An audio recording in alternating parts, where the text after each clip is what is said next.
Je suis de retour sur YouTube pour une nouvelle émission que je consacre à mon coco, aux Claudettes, et puis aussi à la sœur de Côte François, et puis aussi au public.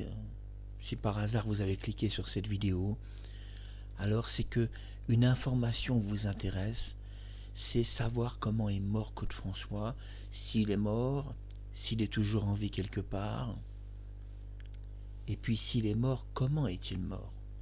Est-ce un accident, un crime, une erreur médicale, un accident médical, un accident médicamenteux, des drogues médicamenteuses? Vous vous dites, de quoi est-il réellement mort? Qu'est-ce qu'ils ont caché sur sa mort? Alors dans cette émission, vous allez avoir de belles surprises parce que à la fin de cette émission, je vais vous révéler, et ça n'a jamais été révélé, ma rencontre secrète avec Lucia François, c'est-à-dire la mère de Claude François. Alors ici, je vous en parle un petit peu avant de voir 3 photos inédites que je montrerai à la fin de cette émission. Lucia a visité très peu d'hôpitaux, on doit le dire. Elle n'était pas souvent malade, c'était une personne qui était plutôt en bonne santé.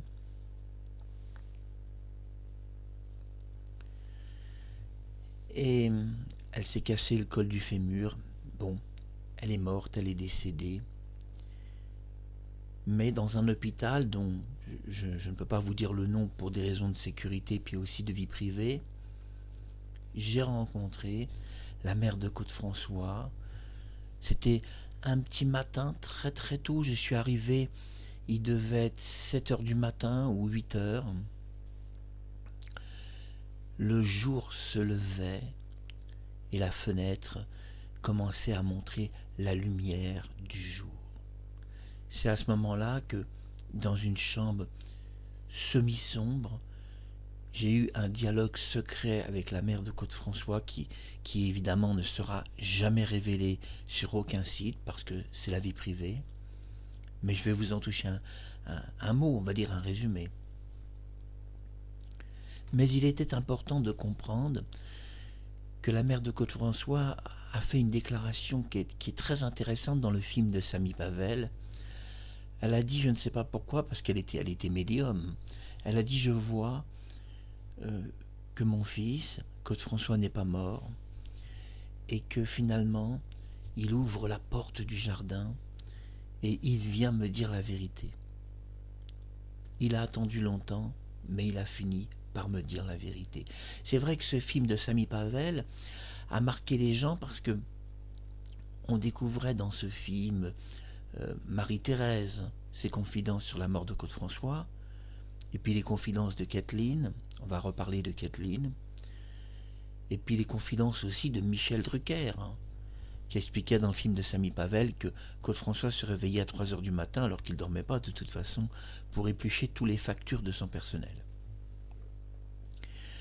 Oui, dans ce film exceptionnel, elle explique « Je vois mon fils, donc Claude François, entrer, ouvrir la porte du jardin et me dire « Je ne suis pas mort, tout ça n'était qu'une mise en scène. » Et puis elle a dit plus tard, et elle a même dit encore dans le film, que comme elle est médium, c'est-à-dire qu'elle avait un pouvoir de médium, elle a toujours pensé que son pouvoir ne pouvait pas la trahir.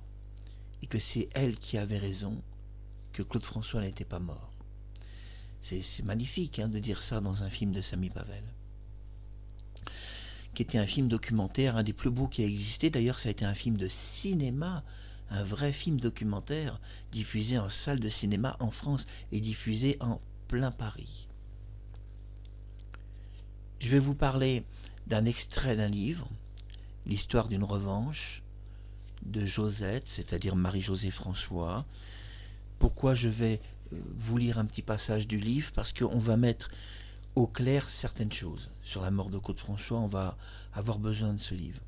Mais avant, pour les admirateurs et puis aussi pour mon coco, alors bonjour mon coco, j'espère que la journée commence bien. Nous sommes début février 2026 et Claude aurait une année de plus s'il n'était pas mort. Mais je dis souvent, je pense qu'à un moment donné, que ce soit Régine ou des gens comme ça, leur âge ne se voit plus sur leur visage. Voici une très belle photo de mon coco.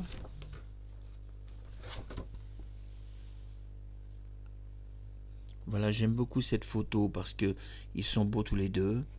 Et puis aussi celle-là.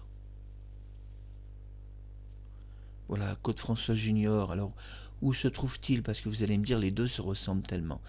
Claude François Junior est complètement... je vais vous dire, c'est plus simple à dire, c'est celui qui mange la glace. Voilà, la main est levée et il mange une glace. Et l'autre petit garçon blond, c'est Jean-Marc. Et je ne sais pas pourquoi, à tort, tout le monde a appelé Marc, on l'appelle Marc partout, mais c'est Jean-Marc. Ce n'est pas Marc. C'est très très étrange que personne n'ait jamais donné son vrai prénom. Hein, c'est un peu bizarre, mais bon. L'histoire d'une revanche, on va avoir besoin de ce livre parce qu'il y a un petit problème sur la mort de Claude François. Et merci d'avoir cliqué pour voir cette émission. Kathleen, qui était soi-disant le dernier amour de Claude François, a fait plusieurs fois cette confidence assez troublante, assez choc, que Claude avait fait un étrange rêve. Il rêvait qu'il y avait beaucoup de monde chez lui, et puis qu'il se trouvait dans une salle de bain, et puis il était avec un enfant dans le bain, et il noyait un enfant. Alors il a fait ce rêve et l'a raconté à Kathleen. Kathleen va alors expliquer ça dans des témoignages, dans des interviews, même parfois filmées bien sûr. Elle dira, il avait fait ce rêve, il noyait un enfant, mais vous devez être très prudent dans ce que raconte Kathleen. Je vais vous expliquer après pourquoi et pourquoi j'ai besoin de ce livre.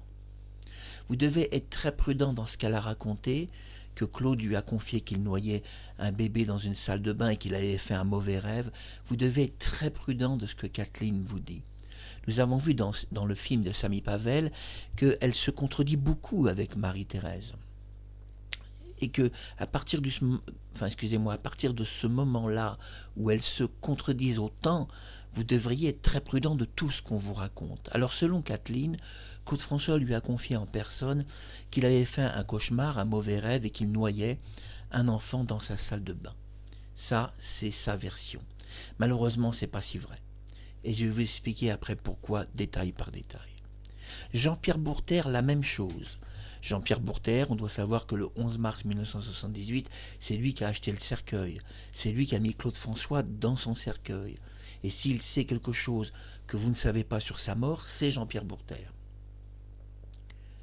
Jean-Pierre Bourter va lui aussi étrangement raconter un scénario, une histoire. Il explique que Claude s'est assis devant lui et lui a expliqué un mauvais rêve qu'il a fait. Donc il confirme la version de Kathleen. Jean-Pierre Bourter explique « Claude était face à moi, il disait qu'il avait fait un mauvais rêve, où il noyait un enfant dans une salle de bain, qu'il était inquiet et qu'il avait besoin d'avoir son avis. » Jean-Pierre Bourter répondra « Rêver de mort n'est pas forcément mauvais, ça signifie qu'on vit 10 ans de plus. » Nous avons donc deux témoignages qui sont concordants. Nous avons celui de Kathleen, qui a expliqué que Claude François lui a expliqué qu'il noyait un enfant dans sa salle de bain, c'est un cauchemar. Et nous avons Jean-Pierre Bourter. Avec ça dans un tribunal, tout le monde serait convaincu que l'histoire est vraie. Et pourtant, cette histoire n'a jamais existé. Elle est 100% inventée par quelqu'un. Non, c'est une histoire qui n'a jamais existé. Claude François n'a jamais rêvé qu'il était dans une salle de bain, qu'il y avait du monde et qu'il noyait un enfant. Il n'a jamais rêvé ça. Mais alors pourquoi, si ce rêve n'a jamais eu lieu, et nous allons voir, je vais vous donner des preuves, pourquoi, si ce rêve n'a jamais eu lieu, Kathleen a été la première personne à parler de cet étrange rêve? Kathleen explique, Claude m'a confié qu'il était dans une salle de bain, qu'il noyait un enfant, puis Jean-Pierre Bourter explique exactement la même chose. Mais voilà, que ce soit Jean-Pierre Bourter ou Kathleen, tout est faux. Tout est faux de A à Z, parce que le 11 mars 1978, comme les jours précédents, Claude François n'a jamais fait ce rêve. jamais fait ce rêve. D'ailleurs, Kathleen précisait que le rêve avait eu lieu quelques jours avant la mort de Claude François. Et on pourrait dire aussi que Jean-Pierre Bourter a précisé la même chose. Quelques jours avant sa mort, justement, il lui parlait de ça. Pourtant, tout ça, c'est faux. C'est faux et nous le savons heureusement par cette source d'information qui est sérieuse, la sœur de Claude François. Et oui, la sœur de Claude François nous fait la révélation sur cet étrange rêve et je vais vous le lire.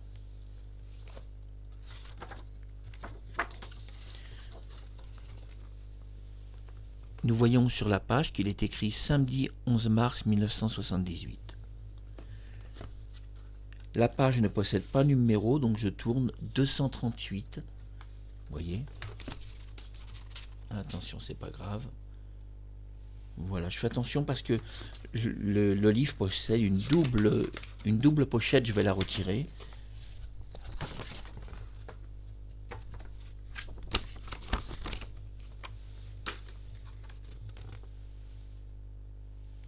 Voilà.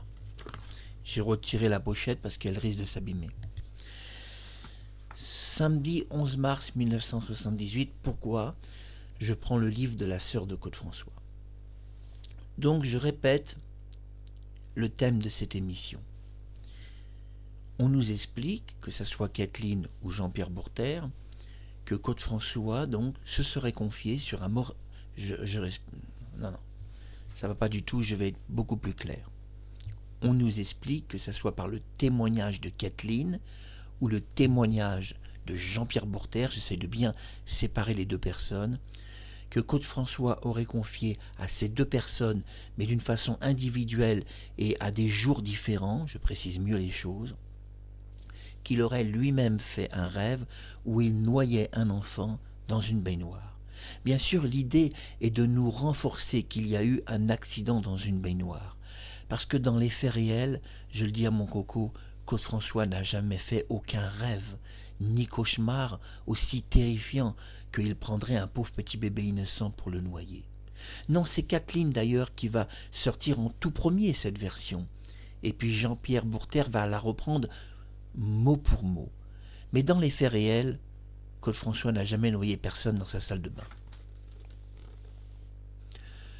Le livre de la sœur de Claude François, je vous lis un passage très clair. Le week-end au moulin serait bref, mais il tenait à venir se détendre afin de jouir de son domaine. Il était impatient de voir le résultat de sa dernière idée, les 3 marches construites le long de la rivière, permettant ainsi de suivre son cours de pied dans l'eau. Alors je précise, Josette, que ton livre ne l'explique pas. Ces marches avaient été faites donc par le maçon Natchev, et tu ne le précises pas ici, je voulais quand même te le dire. Donc, on répète, des marches construites le long de la rivière, permettant ainsi de suivre son cours, les pieds dans l'eau, me suivez-vous? Maman attendait son fils avec anxiété. Elle m'avait téléphoné le matin même, et m'avait fait part de l'un de ces fameux rêves prémonitoires dont elle avait seule le secret. Je répète, écoutez bien, maman attendait son fils avec anxiété. Elle m'avait téléphoné le matin même, donc du 11 mars 1978, et m'avait fait part de l'un de ces fameux rêves prémonitoires dont elle seule avait le secret. Écoute, Josette, je ne suis pas tranquille. Alors je précise que là, c'est la mère de Claude François qui parle à sa fille au téléphone. Écoute, Josette, je ne suis pas tranquille. J'ai fait un rêve qui ne me plaît pas. Claude noyait un nouveau-né.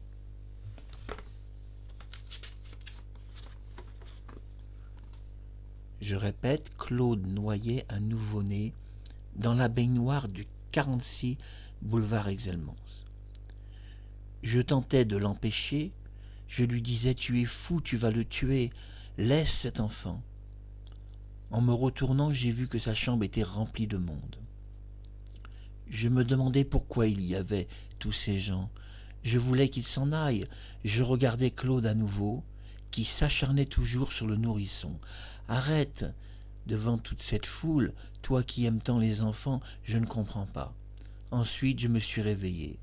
Josette, je n'aime pas ce rêve, je suis inquiète.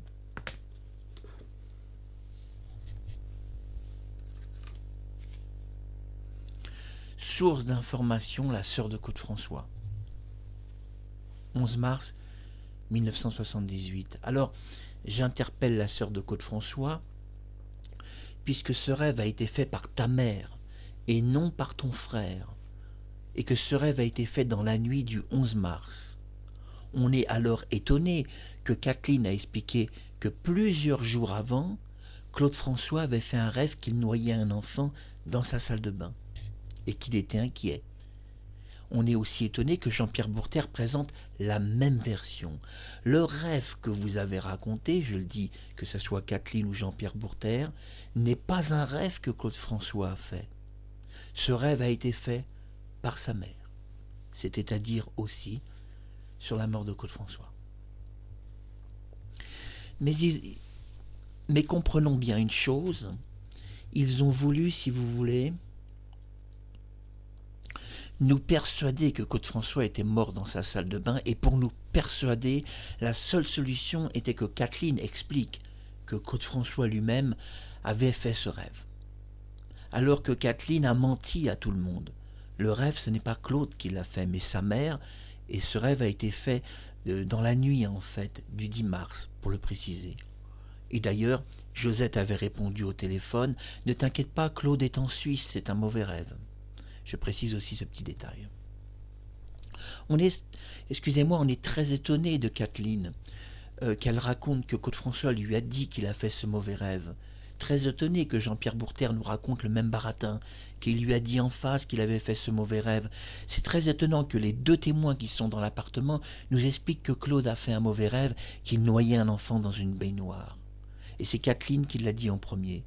Alors que ce rêve ne vient pas de lui, mais de sa mère, et beaucoup plus fort.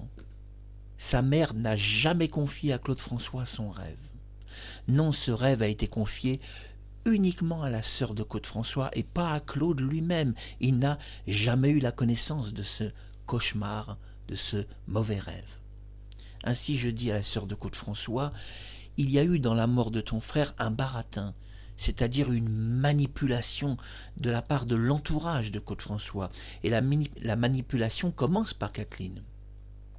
C'est elle qui raconte que Claude-François lui a confié qu'il a, lui, fait un mauvais rêve où il noyait un enfant. C'est elle qui raconte cette histoire. Mais dans les faits réels, pourquoi raconte-t-elle cette histoire? Parce qu'on doit convaincre tout le monde. Que Claude-François est mort dans son bain, c'est le but. Et seul moyen, utiliser ce rêve pour convaincre tout le monde. Mais comment Claude-François aurait-il pu confier à je me répète, mais comment Claude-François aurait-il pu confier à Kathleen un rêve dont il n'a jamais entendu l'existence? Ce rêve qui a été fait à un moment, dans la nuit du 10, où la mère de Claude-François se confie à sa fille et pas à Claude lui-même. Et donc on ne voit pas comment, plusieurs jours avant, Claude aurait confié un rêve qui a été fait quelques heures avant sa mort et par une autre personne. Même chose pour Jean-Pierre Bourtère. On ne voit pas comment Claude lui a confié ce rêve 8 ou 10 jours avant, alors que ce mauvais rêve a été fait, et c'est précisé dans le livre de Marie-Josée. Ce mauvais rêve a été fait dans la nuit du 10 mars. Et donc même Jean-Pierre Bourtère n'aurait pas pu avoir de telles confidences de Claude-François. Mais on voit que tout a été manipulé. Il y a eu une volonté de nous faire croire que Claude-François était mort dans une salle de bain. Et tout a été utilisé, même jusqu'à un rêve qu'il n'a pas fait et qui a été attribué, en fait, à une autre personne. Et cette autre personne, si ce rêve lui a été attribué, c'est-à-dire Lucia François, la mère de Claude-François, si ce rêve lui a été attribué, c'est qu'il y a une raison. C'est parce que c'est elle qui a fait ce rêve. C'est elle qui l'a fait, et pas Claude. Alors, incroyable histoire. Kathleen nous a expliqué dans des documentaires, dans des apparitions, Elle a dit, mais Claude m'avait confié, il m'a expliqué qu'il noyait un bébé. Mais je dis à Kathleen, comment Claude t'a confié une telle chose? C'est impossible. Il n'a jamais entendu l'existence de ce mauvais rêve. Et ce rêve n'a pas été fait par Claude, mais par sa mère, qui l'a confié à sa fille. Donc je dis à Kathleen, tu as passé ton temps à faire des faux témoignages sur la mort de Claude François, et rien n'est vrai de sa mort. Il n'y a pas une ligne de vrai, ni dans l'électrocution, ni dans sa mort, ni dans tout ce que vous avez raconté. Parce que ce rêve où ce bébé se noie, c'est un rêve qu'a fait Lucia François, la mère de Claude François. C'est elle qui a fait ce rêve le 10 mars 1978. Et pourtant, Kathleen nous a dit, elle a même été filmée, Claude François m'avait confié qu'il était dans une salle de bain et qu'il noyait un enfant. J'avais été inquiète de ce rêve, dira-t-elle même. Nous ne devons pas écouter Kathleen dans la mort de Claude François, parce que Kathleen n'a pas arrêté de se contredire, et même Marie-Thérèse aussi. Dans un tribunal américain, Marie-Thérèse et Kathleen, à partir du moment où elles ont fait des contradictions de témoignages, ne pourraient même plus être admis dans un tribunal. On serait obligé de demander qu'elles sortent du tribunal, car elles pourraient encore faire une concertation de témoignages après la mort de Claude et nous raconter une nouvelle histoire, qui serait tout aussi fausse que celle du passé. Alors je dis à la sœur de Claude François, vous imaginez quand même la mort de Claude François, où Kathleen nous explique que Claude François lui a dit en personne, plusieurs jours avant, qu'il noyait un bébé dans une baignoire, il avait fait ce mauvais rêve. Imaginez que Jean-Pierre Bourtère raconte la même histoire, et que finalement ce rêve a été fait le 10 mars par une autre personne que Claude, c'est sa mère qui a fait ce mauvais rêve. Énorme quand même l'histoire. Mais pourquoi alors Jean-Pierre Bourtère et Kathleen ont raconté cette histoire? Parce que ça renforce dans l'idée que Claude se trouvait dans une salle de bain, qu'il prenait un bain, puis puisque c'est un mauvais rêve et qu'il y a un enfant mort dans le bain, c'est qu'il est mort dans le bain. C'est ça l'idée. Mais on est étonné que Kathleen parle de ça à la première personne, en disant que Claude lui a confié une telle chose. C'est impossible. Il ne peut pas avoir dit qu'il a fait ce rêve, puisque ce n'est pas lui qui l'a fait, c'est sa mère. Et il n'aurait pas pu dire ça à Kathleen plusieurs jours avant sa mort, puisque ce rêve a été fait le 10 mars, et que nous avons la date grâce au livre de Marie-Josée, la sœur de Claude. Alors il y a eu une volonté dans la mort de Claude François de nous prendre un peu pour des pigeons, on doit le dire. Et donc je vous invite à continuer de suivre cette série d'émissions incroyables que je consacre à Claude François sur sa mort, à démystifier le plus possible tout ce qu'on vous a raconté, car rien n'est vrai sur sa mort. C'est bien le problème et on ne sait même pas s'il est réellement mort. Il y a même un doute là-dessus, au point que tout est tellement faux de A à Z, qu'il reste quoi de réel de l'histoire? Il reste quoi de réel de l'histoire? Si Kathleen est capable de raconter l'histoire d'autres personnes et d'attribuer des histoires d'autres personnes à Claude, alors comment peut-on être sûr que Kathleen est un vrai témoin? Si elle est capable de fausser la réalité à un tel niveau, comment peut-on être sûr qu'elle était dans l'appartement? On n'en est plus sûr, puisqu'un autre témoin a téléphoné et ne parle pas de Kathleen ni de Thérèse. Et explique que Claude a simplement glissé dans sa baignoire, il n'y a pas d'électrocution de Claude François. On voit que tout a été monté, travaillé, scénarisé, y compris par son entourage, et c'était à dire. Alors je dis à la sœur de Claude François, ça sera inutile de contester ce que je dis, car c'est incontestable. C'est écrit dans le livre que tu as écrit de ta propre main. Tu vas quand même pas rogner ce que tu as écrit. C'était important pour Claude François Junior de découvrir les secrets de la vraie mort de son père et de comprendre qu'il y a eu une manipulation volontaire de son entourage. Kathleen se trompe. Claude François ne lui a jamais confié qu'il noyait un enfant dans une baignoire. Jean-Pierre Bourtère se trompe, il ne lui a jamais confié une telle chose. C'est un rêve qui a été fait le 10 mars et pas 10 jours avant. Et ce rêve, ce n'est pas Claude François qui l'a fait. C'est la mère de Claude François, attestée par le livre de Marie-Josée, la sœur de Claude François. C'était important de montrer à quel point tout a été manipulé sur sa mort. Vous avez créé quelque chose qui est faux, vous avez manipulé une sorte d'ambiance qui est fausse, mais on a moyen de savoir la vérité. Pour savoir la vérité, parfois on a juste besoin de lire un peu, de comprendre, d'examiner l'histoire qu'on nous raconte. Alors moi j'ai une autre histoire à vous raconter, et j'espère qu'elle va vous passionner. J'ai rencontré, peu de temps avant son décès, la mère de Claude François, Lucia François, moi je l'appelle Lucia, et pas Choufa, Choufa qui veut dire cœur d'artichaut et qui est un nom arabe.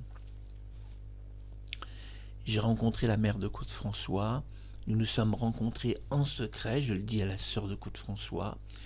La rencontre a eu lieu dans un hôpital, très secret. Elle a été transportée dans cet hôpital pour certains types d'examens de santé, notamment prise de sang. Et alors qu'il était, je vous ai dit, entre 7 et 8 heures du matin, je crois, 7h35 ou quelque chose comme ça. J'ai discuté avec elle, on a discuté ensemble.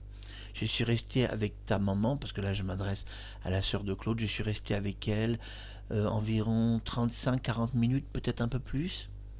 Puisque après, je ne pouvais pas rester plus longtemps, puisque les médecins devaient s'occuper d'elle, et elle a été transportée en salle médicale.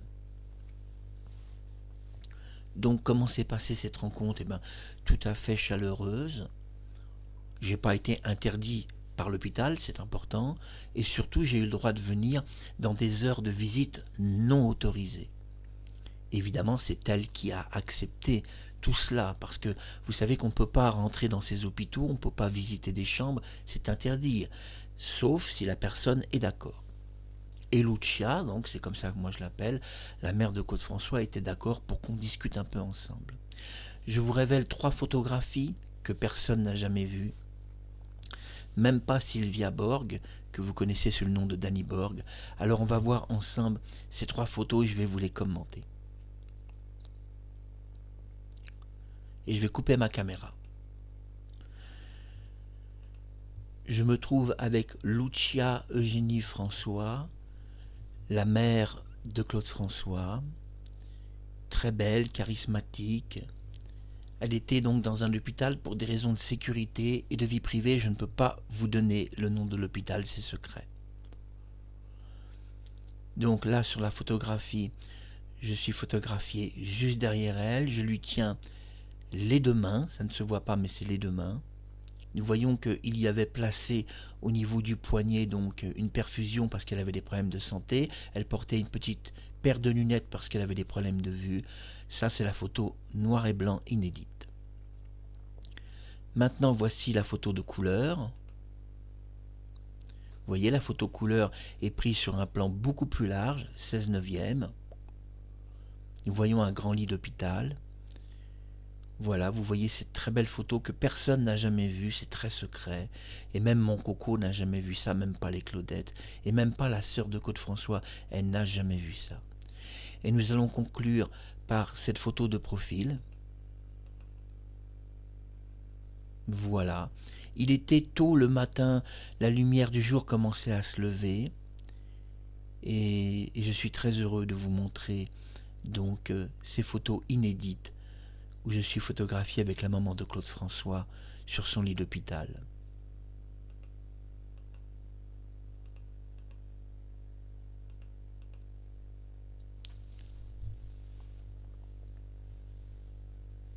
C'était important de vous montrer ces photos de la mère de Claude François avec moi parce que c'était un moment, on doit le dire, où elle était très très malade, où elle avait besoin vraiment et de réconfort et puis aussi, on va dire, d'éclaircissement. Elle avait besoin d'éclaircissement. Elle savait plus trop où elle en était dans sa vie. Et elle avait confié quelques jours avant que elle était très démoralisée par la mort de son fils et qu'elle s'inquiétait que, comment expliquer, que cette électrocution, entre guillemets, ait jamais été réellement claire. Ça n'a jamais été réellement clair. On parlera dans la prochaine émission. J'ai voulu vous dire quelque chose que je ne peux pas vous dire. Je vous dirai ça dans une autre émission et je m'excuse. J'ai commencé à vous dire quelque chose et puis je me suis arrêté sur l'histoire de l'électrocution. Mais disons que dans la prochaine, je vous l'expliquerai plus clairement parce que je ne vais pas mélanger les émissions. Disons que elle n'avait plus, si vous voulez, le goût de vivre. Et elle n'était plus heureuse. Et je suis content qu'elle a retrouvé le sourire. C'est ça qui est important. On revoit ces photos et je vous dis à bientôt sur YouTube.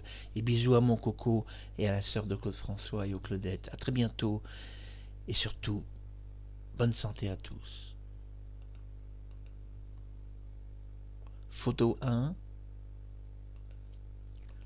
Photo 2 couleur et enfin photo de profil.